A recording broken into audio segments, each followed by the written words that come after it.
Sir David Attenborough has said he was extraordinarily emotional as he launched a polar research ship named after him into the water for the first time. The 92-year-old broadcaster said the ship, which the public voted to call Boaty McBoatface but which was officially named the RRS Sir David Attenborough, could be key to the preservation of the planet as it was launched into the River Mersey from the Camel-Laird shipyard in Birkenhead. "To see this magnificent hull with my name on it is the greatest possible honor," says Sir David Attenborough at new polar ship hull launch pic. Twitter.com/Antarctic Antarctic survey at @Bass_news July 14, 2018 asked how he felt when he saw the ship enter the water. Sir David said, "It was an extraordinarily emotional moment. I'm surprised myself really. I've never seen a ship of that size get down a slipway, and there was something very noble about it and very emotional. Irresistible. The sun is shining on the Camel-Laird shipyard in Birkenhead ahead of the launch of the RRS Sir David Attenborough, also known as Boaty McBoatface. Twitter.com/SXHGVL2LXX. Eleanor Barlow at Eleanor Barlow July 14, 2018 And, to think that it's going to go to the other end of the globe and do such valuable work and carry so many people from this country who will be working to find out all they can about the working of our planet is a marvelous thought. I am more honored than I can say that that wonderful hull has got my name on it."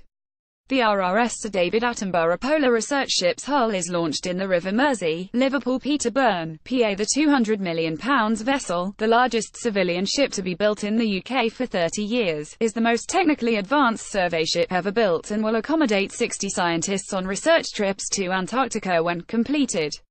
Sir David said, "The perils facing this planet are far, far greater than they have ever been in its entire history, or at least since the end of the dinosaurs, certainly for the last few million years. There's nothing to compare with the perils we are facing, not only in the scale but in the speed at which they are happening, and of course we now know that we are responsible for a lot of these changes that are taking place.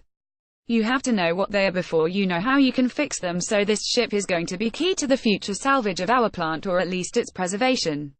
The yellow submarine, dubbed Boaty McBoatface, University of Southampton, PA. More than 124,000 people voted to name the vessel Boaty McBoatface in a public poll, but the name was vetoed and it was instead named after the broadcaster. However, Boaty lives on, in the form of a miniature, unmanned, yellow submarine on board the boat, which will be operated by the British Antarctic Survey BASS. Sir David and Professor Dame Jane Francis, director of BASS, pressed the button to launch the vessel into the water in front of more than 2,000 shipyard workers, scientists, engineers and special guests, including Minister for Energy and Clean Growth Claire Perry MP. In a speech ahead of the launch, Ms. Perry said, "This ship will help us with the tools we need to understand what the world will look like if we let climate change run away and what we need to do to stop it."